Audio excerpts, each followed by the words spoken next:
എൻ്റെ പേര് ശരവണൻ. നമ്മളിപ്പോൾ നിൽക്കുന്നത് NBT ഹുണ്ടായി ചാക്ക ബൈപ്പാസ് ഷോറൂമിലാണ്. ഇപ്പം നമ്മൾ ഇവിടെ പരിചയപ്പെടാൻ പോകുന്നത് നമ്മുടെ പുതിയ ക്രെട്ടയിൽ, അതായത് പഴയ ക്രെട്ടയിൽ നിന്ന് ഒരുപാട് മാറ്റങ്ങൾ സംഭവിച്ചിട്ടുണ്ട്. അപ്പം അതിൻ്റെ കാര്യങ്ങളാണ് നമ്മളിവിടെ പരിചയപ്പെടാൻ പോകുന്നത്.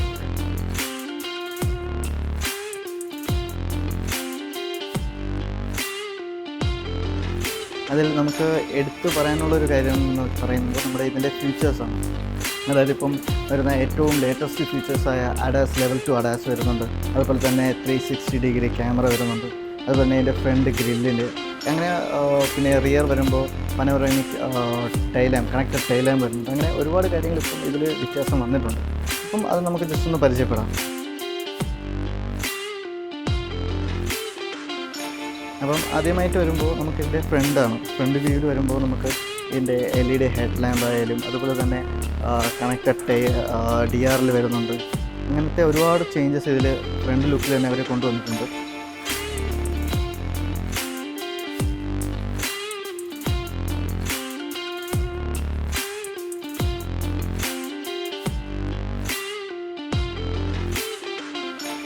അതുപോലെ തന്നെ ഇതിൻ്റെ ഓവറോൾ ലെങ്ത് എന്ന് പറയുമ്പം 4330 mm ആണ് ഓവറോൾ ലെങ്ത് വരുന്നത്. വീൽ ബേസ് വരുമ്പം 2610 വീൽ ബേസ് ഇതിന് കൊടുത്തിട്ടുണ്ട്. അതുപോലെ തന്നെ അലോയ് വീലിൻ്റെ ഡിസൈൻ ചേഞ്ച് വരുത്തിയിട്ടുണ്ട്. അത് സെയിം, പിന്നെ പഴയ ക്രെട്ടയുടെ ഇതുമായിട്ട് പറയുകയാണെന്നുണ്ടെങ്കിൽ 17 ഇഞ്ച് സെയിം സൈസ് തന്നെയാണ് വരുന്നത്. പക്ഷേ മോഡൽ ഡിസൈനിൽ കുറച്ചുകൂടി ഭംഗിയാക്കിയിട്ടുണ്ട്.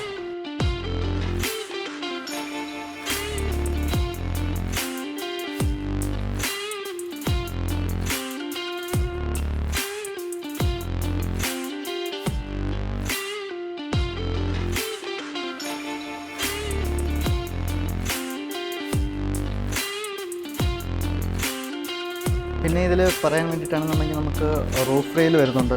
റൂഫ് റെയിൽ, ഷാർപ്പിൻ ആൻറ്റന, അതുപോലെ തന്നെ റിയർ സൺഷെയ്ഡ്, ഇൻബിൽറ്റ് ആയിട്ടുള്ള സൺഷെയ്ഡ് വരുന്നുണ്ട്.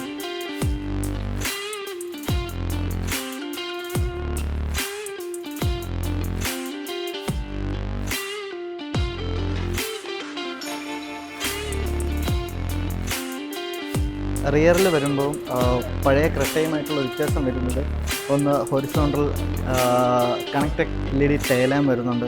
പിന്നെ ഹൈ മൗണ്ട് സ്റ്റോപ്പ് ലാമ്പ്, അതുപോലെ തന്നെ ഇതിൻ്റെ റിയർ ഡീഫോഗർ, റിയർ വൈപ്പർ വിത്ത് വാഷർ, അങ്ങനെ ഇത്രയും ഡിഫറൻസ് ഇതിൽ വന്നിട്ടുണ്ട്.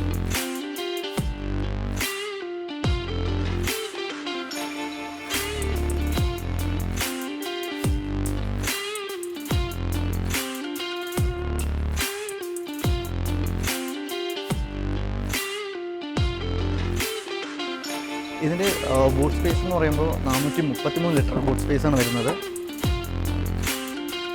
അതിൽ തന്നെ നമുക്ക് 60-40 സ്പ്ലിറ്റബിൾ ആയിട്ടുള്ള സീറ്റ്സ് വരുന്നുണ്ട്. അതുപോലെ തന്നെ റിയർ സീറ്റ് നമുക്ക് 2 സ്റ്റെപ്പ് റിക്ലൈൻ മോഡ് അഡ്ജസ്റ്റബിളുമാണ്.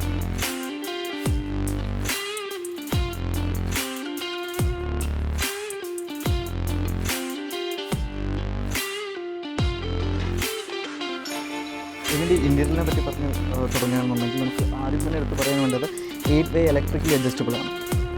ഇത് 8-way ഇലക്ട്രിക്കലി ഹൈറ്റ് ആണെങ്കിലും, അതുപോലെ തൈ സപ്പോർട്ട് ആണെങ്കിലും, ഫ്രണ്ടിലോട്ട് ബാക്കിലോട്ട്, അതുപോലെ റിക്ലൈൻ മോഡ് അഡ്ജസ്റ്റ് ചെയ്യുന്നത്, ഇതെല്ലാം ഇലക്ട്രിക്കലി തന്നെയാണ് വരുന്നത്. പിന്നെ വരുമ്പം നമുക്ക് സീറ്റിൽ വെന്റിലേഷൻ സീറ്റും കൂടി, ഇൻബിൽറ്റ് ലെതർ സീറ്റ് ഉൾപ്പെടെ വെന്റിലേഷൻ സീറ്റ് കൂടി കൊടുത്തിട്ടുണ്ട്.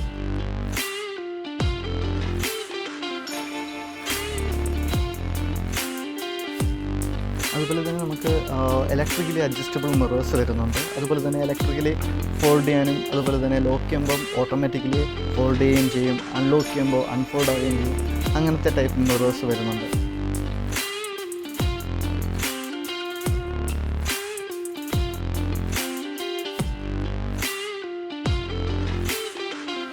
പിന്നെ നമുക്ക് പുഷ് ബട്ടൺ സ്റ്റാർട്ടാണ് ഇതിൽ വരുന്നത്.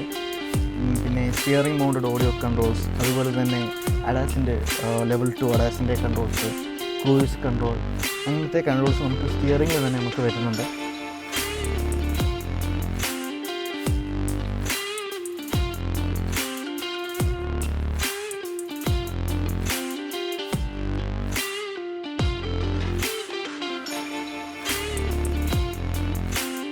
പിന്നെ വരുമ്പം ഓട്ടോമാറ്റിക് ഹെഡ് ലാമ്പ് വരുന്നുണ്ട്.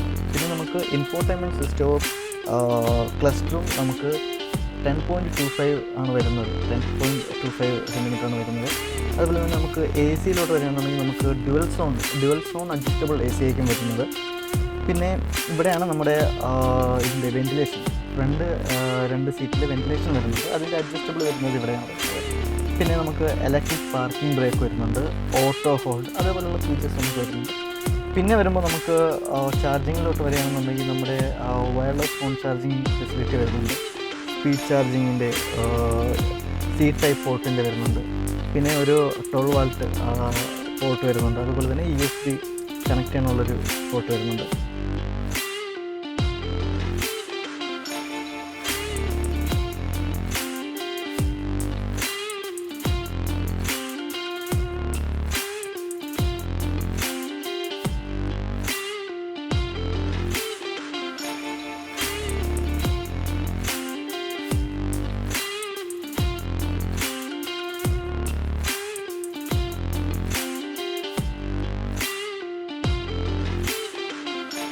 പിന്നെ ഇതിൽ നമുക്ക് ഇലക്ട്രിക് സൺറൂഫ് വരുന്നുണ്ട്, 1 ടച്ച് ഇലക്ട്രിക് സൺറൂഫ്, പനോരമിക്കാണ് ഇലക്ട്രിക് സൺറൂഫ് വരുന്നത്.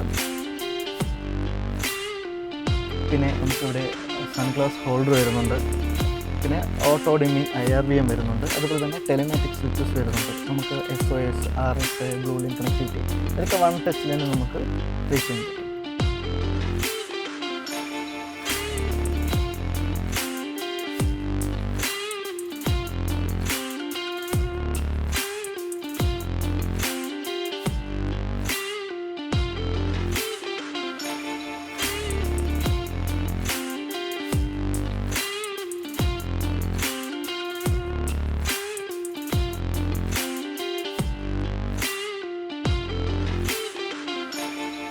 ഇത് നമുക്ക് 10.25ൻ്റെ ഇൻഫോർടൈൻമെൻറ്റ് സിസ്റ്റം. ഇതിൽ തന്നെ നമുക്ക് മാപ്പ്, നാവിഗേഷൻ, ഫോൺ, അതുപോലെ തന്നെ നമുക്ക് Android auto, apple CarPlay connectivity, wireless connected ആണ് വരുന്നത്. പിന്നെ FM നോർമൽ പറയുമ്പോൾ നമുക്ക് FM മീഡിയ അങ്ങനത്തെ ഓപ്ഷൻസും കാര്യങ്ങളൊക്കെ. ഇതിൻ്റെ പിന്നെ വേറൊരു ഇതെന്ന് നമുക്ക് ക്ലൈമറ്റ് നമുക്ക് ഇതിൽ വേണമെങ്കിൽ നമുക്ക് അഡ്ജസ്റ്റ് ചെയ്യാൻ പറ്റും. OACയുടെ കൺട്രോൾസ് നമുക്ക് നമുക്ക് ഇൻഫോർടൈൻമെൻറ്റ് പ്ലസ് ഡിസ്പ്ലേയിൽ തന്നെ നമുക്ക് അഡ്ജസ്റ്റ് ചെയ്യാൻ പറ്റും. നമുക്ക് AC വരുമ്പോൾ ഡുവൽ സോൺ AC ആണ് വരുന്നത്. അതെന്ന് പറയുമ്പോൾ നമുക്ക് ഡ്രൈവറിന് വേണ്ടിയിട്ട് സെപ്പറേറ്റ് നമുക്ക് ക്ലൈമറ്റ് അഡ്ജസ്റ്റ് ചെയ്യാൻ പറ്റും. അതുപോലെ തന്നെ ഡ്രൈവർ ഇരിക്കുന്ന ആൾക്ക് നമുക്ക് സെപ്പറേറ്റ് ടെമ്പറേച്ചർ അഡ്ജസ്റ്റ് ചെയ്യാൻ പറ്റും. അപ്പം അങ്ങനത്തെ അഡ്ജസ്റ്റ്മെൻറ്റ് വരുന്നുണ്ട്. പിന്നെ നോർമൽ ഫാൻ സ്പീഡ് അതൊക്കെ വരുന്നുണ്ട്. പിന്നെ ഓട്ടോമാറ്റിക് ക്ലൈമറ്റ് കൺട്രോൾ AC വരുന്നുണ്ട്. പിന്നെ റിയർ ഡീഫോഗർ, ഫ്രണ്ട് ഡീഫോഗർ. പിന്നെ ഇത് രണ്ട് സോണ് നമുക്ക് സിങ്ക് ചെയ്തിടാൻ പറ്റും.